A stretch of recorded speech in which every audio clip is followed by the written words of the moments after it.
Hello students, welcome to today's physics class. In today's physics class, we'll be looking at thermal expansion.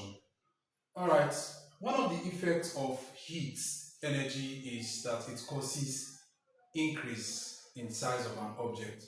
Now the word thermal means heat energy, while the word expansion means to increase in size.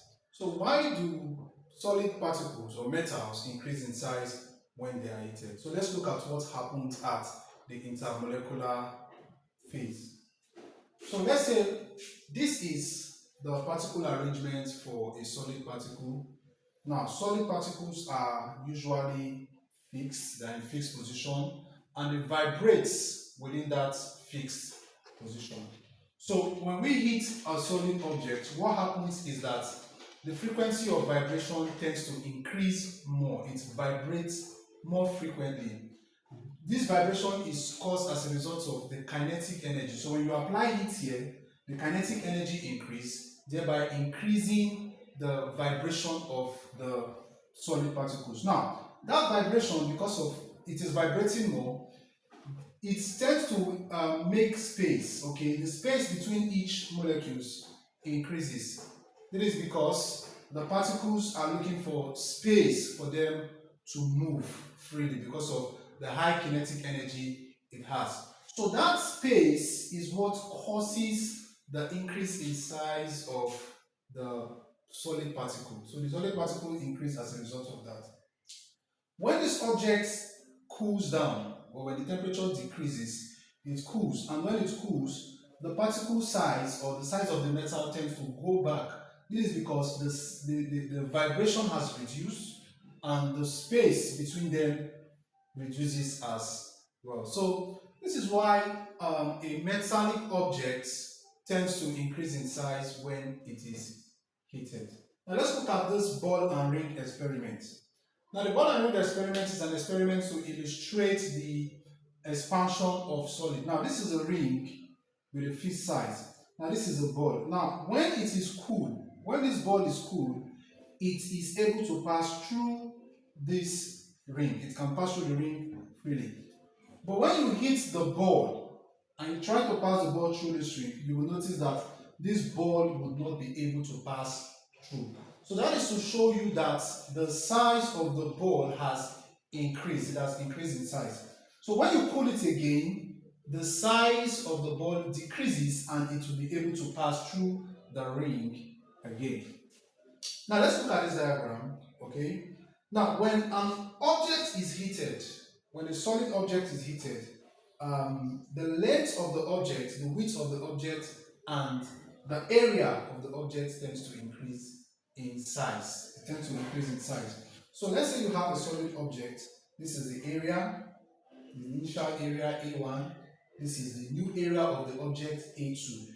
Now this is the initial length of the object before it was heated, and this is the new length of the object after it was heated. You can see that the length increase in size.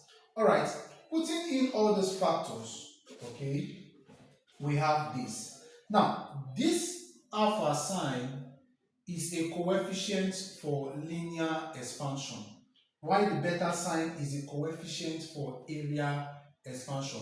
So we call this the linear expansivity, coefficient of linear expansivity, and we call this sign, the beta sign, the coefficient of area expansivity. Now, the linear expansivity, we are going to focus on this. We are going to see some questions on the linear expansivity. And at the end of the class, I'm also going to give the relationship between the linear expansivity and the area expansivity.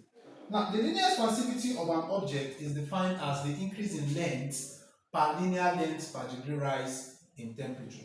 So the linear expansivity is equal to L2, that's the final length, minus L1, the initial length, over the initial length and times change in temperature, that's T2 minus T1. So for the area expansivity, it is A2, that's area of the object, minus the initial area of the object divided by the initial area of the object times change in temperature. Alright, so the linear expansivity and the coefficient of the area expansivity are related like this. So linear expansivity is equal to 2 times area expansivity. So that means that if you're given an object of linear expansivity 0.0001 per Kelvin, okay, and you are asked to find the coefficient of the area expansivity, it's very easy. So what you just simply do is you multiply this by 2. You multiply this by 2 and this becomes 0.0002 per Kelvin. So that is the relationship between the linear expansivity and the area expansivity. So let's take a look at some exam questions on this. Question 1 says, a brass rod is 2 meters long. Okay, so we have a brass rod and the length is 2 meters, that's L1, 2 meters, at a temperature of 10 degrees Celsius. So that means T1 is 10 degrees Celsius. Now, what is the length when its temperature increases to 110 degrees Celsius? So we know that when you hit this, when you increase the temperature, the length increases. Okay, so the L2, we don't know what the L2 is, but we're told that the temperature T2 is equal to 110 degrees Celsius. And we're also given the coefficient of linear expansivity of the brass. And also, different objects, because different objects increases differently when they are heated.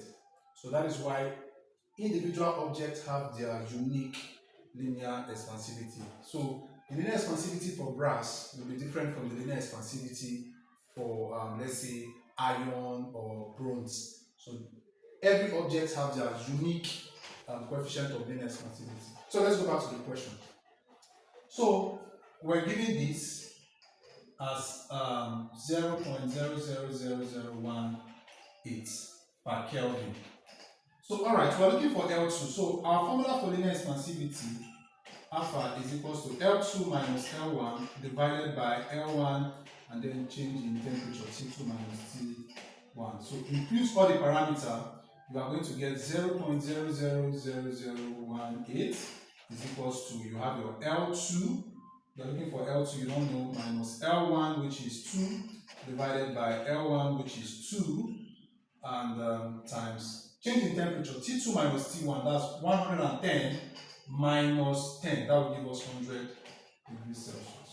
So from here we cross multiply. So we're having L2 minus 2 is equal to, this is over 1, so this multiplies this to give us this. So this multiplies this, so this multiplies this. We're going to get 0.000018 times 2 and times 100. So if you multiply this together, you are going to get 0.00, this comes to 1, 2 times 36, alright, L2 minus 2. Now, you make L2 subject of the formula from here, you take this 2 to this side, it becomes plus 2, so we have 0.0036, so this goes here, becomes plus 2, and then we have L2 here, so L2 becomes equal to, so if you add this, you are going to get 2.0036 meters, so that is your L2. Your L2 is this. So that is how you use this formula. Now let's look at question number 2. We have a wire 20 meters long, alright? So this 20 meters long represents the initial length, L1. Is heated from a temperature of 5 degrees Celsius. So we have T1 as 5 degrees Celsius to T2 as 55 degrees Celsius. If the change in length, it does not say the new length, the question says the change in length. Now, in this topic, the change in length is represented by L2 minus L1, which is equal to 0.020 meter. That is your change in length. Now we're asked to find the linear expansivity of the wire, which is this. So from here, linear expansivity is equals to, remember, L2 minus L1 over L1 and change in temperature, T2 minus T1. So if you impute all this, okay, your L2 minus L1 here is equal to, this is your L2 minus L1, so we have 0.020 divided by L1, okay, divided by L1, your L1, sorry, your L1 is 20 times T2 minus T1, so we have 55 minus 5, that is going to give us 50, okay, so we have 0.020 divided by 20 times 50, that's going to give us 1000. So if you do this, okay, 0.02 divided by 1000, we have 1, 2, 3. So at the end, our answer is going to be 0.00002 per Kelvin. So that is the linear expansivity, which is your alpha. This is your alpha.